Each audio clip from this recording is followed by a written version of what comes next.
The village of Kwahu lay under the cover of a violent storm. Thunder roared and lightning flashed, illuminating the small huts scattered across the land. Aqua, a strong and courageous woman, was in labor. Inside their modest home, her husband Kofi knelt by her side, offering words of comfort and encouragement. The storm's fury seemed to match the intensity of Aqua's labor pains, creating an atmosphere charged with anticipation and fear. Aqua's screams pierced the night, drowned only by the howling wind. Kofi's heart ached for his wife, wishing he could take away her pain. He held her hand, his grip firm yet tender, as if trying to transfer his strength to her. Despite the chaos outside, the love and determination in the room created a haven of its own. Nani, the village midwife, was a woman of great experience and wisdom. She had delivered countless babies in Kwahu, guiding mothers through the pains and joys of childbirth. Her presence was a beacon of hope and reassurance for many, and tonight she was needed more than ever. As the storm raged on, Nani hurried through the village, her shawl clutched tightly around her to shield herself from the pouring rain. The path to Aqua and Kofi's home was muddy and treacherous, but Nani's determination was unwavering. She knew the importance of her role and the trust placed in her hands. When she finally arrived at their hut, she was greeted by the sight of Kofi's anxious face. "Nani, thank the gods you're here," he said, his voice a mix of relief and desperation. He led her inside, where Aqua lay on a bed, her face contorted with pain and exhaustion. Nani wasted no time. She set her bag down and began to prepare for the delivery, her movements swift and practiced. "Aqua, my dear, we will get through this together," she said, her voice a soothing balm against the backdrop of the storm.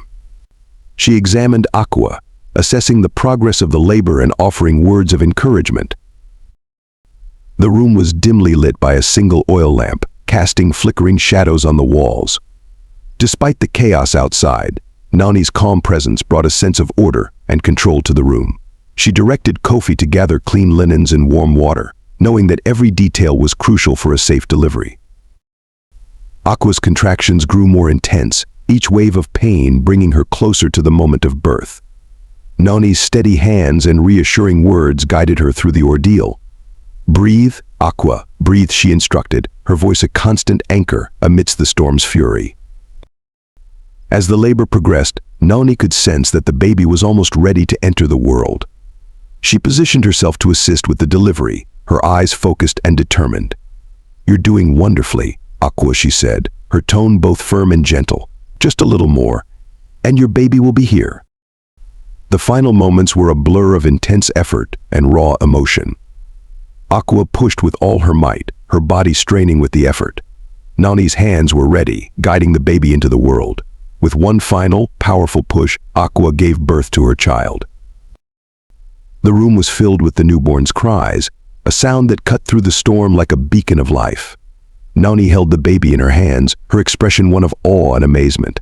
She turned to Kofi, who looked on with wide eyes, and said, "Kofi, come see your child."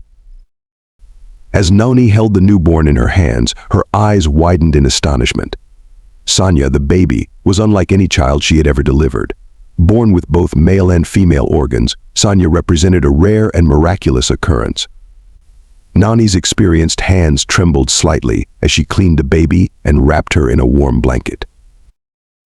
Kofi, who had been anxiously hovering by Aqua's side, stepped forward, his heart pounding with a mixture of fear and excitement.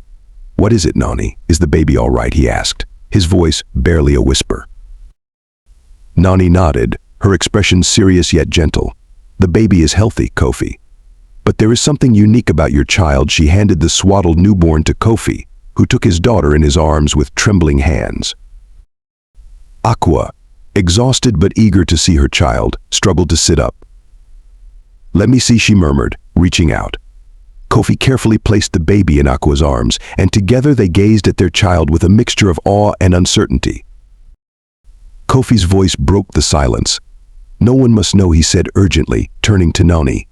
"Please, Nani, we need to keep this a secret. I will give you one of my lands if you promise to help us." Nani understood the gravity of the situation. In their village, such a birth could be seen as a sign from the gods, but it could also lead to fear and superstition. The elders might demand a sacrifice to appease the gods, putting Sanya's life at risk. Nani nodded slowly. I will keep your secret, Kofi. Your family has nothing to fear from me. The storm continued to rage outside, but inside the hut, a fragile sense of calm began to settle. Aqua and Kofi looked at each other, their resolve strengthening. They knew the road ahead would be difficult, but they were determined to protect their child at all costs.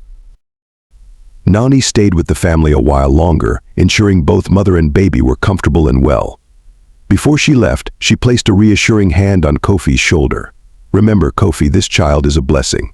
No matter what others may say, you must always see her as such. Kofi nodded, his eyes filled with gratitude. Thank you, Nani. We will never forget your kindness. As Nani stepped back into the storm, she couldn't help but feel a deep sense of responsibility. The secret she carried would be a heavy burden, but she knew it was the right thing to do. She made her way home, her thoughts filled with the miraculous birth she had just witnessed. Inside the hut, Aqua and Kofi held their child close, their hearts filled with love and determination.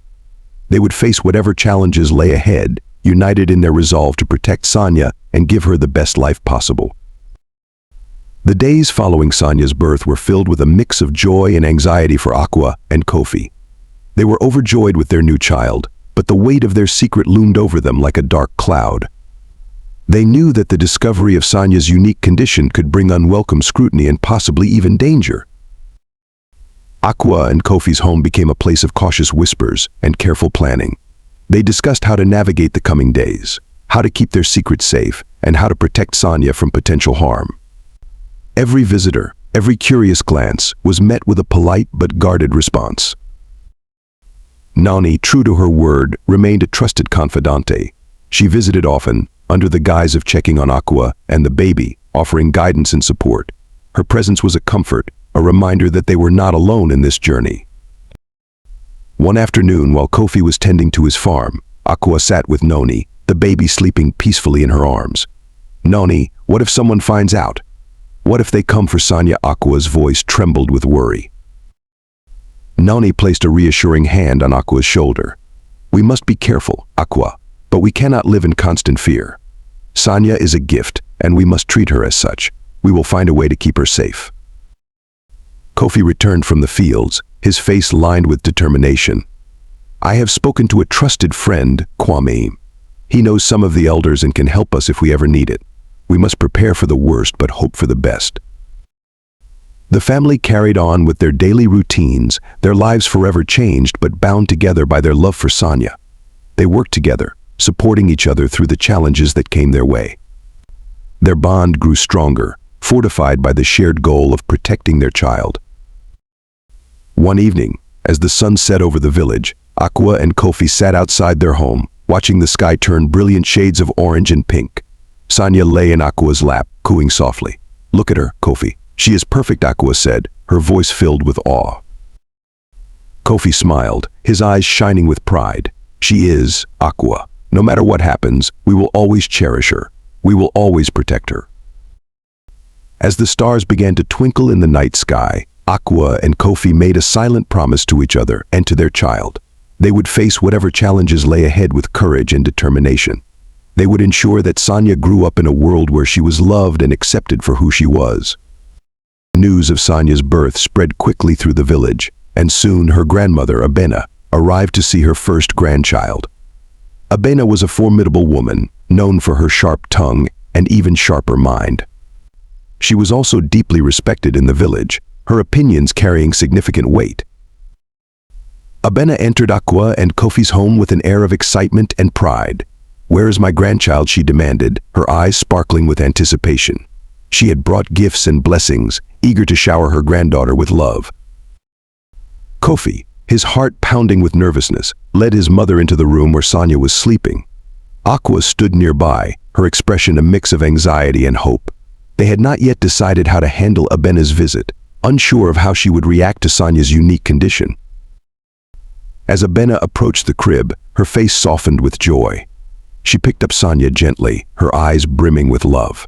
Oh, Aqua, Kofi, you have given me the most beautiful grandchild, she said, her voice filled with emotion. Aqua and Kofi exchanged a nervous glance. The moment of truth had arrived. They had to decide whether to reveal Sanya's secret or to continue hiding it.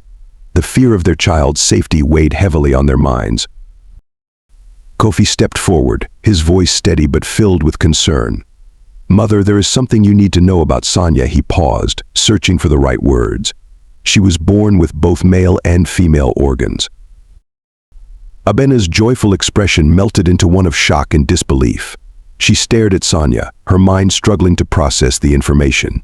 "What is this you are saying, Kofi?" she asked, her voice trembling with horror. Kofi took a deep breath, his resolve unwavering. "Sanya is different, Mother, but she is healthy and perfect in every way. We must keep this a secret to protect her." Ikenna's hands fell to her sides, her face pale. "Oh dear gods, my first grandchild. How could this be?" She turned to Aqua, her eyes filled with desperation. "We cannot tell anyone. If word gets out, the elders will demand a sacrifice to appease the gods. Sanya's life will be in danger." Aqua, her heart breaking at her mother-in-law's words, nodded in agreement. "We know, Ikenna. That is why we must protect her. We must keep this secret, no matter the cost." Ikenna, her initial shock giving way to a fierce determination, embraced Aqua and Kofi. "We will protect Sanya together. No one must ever know. We will do whatever it takes to keep her safe." As the family united in their resolve, a sense of purpose and strength enveloped them. They knew the road ahead would be filled with challenges, but they were prepared to face them together. Sanya's unique condition would remain their closely guarded secret, and they would ensure she grew up in a world where she was loved and cherished.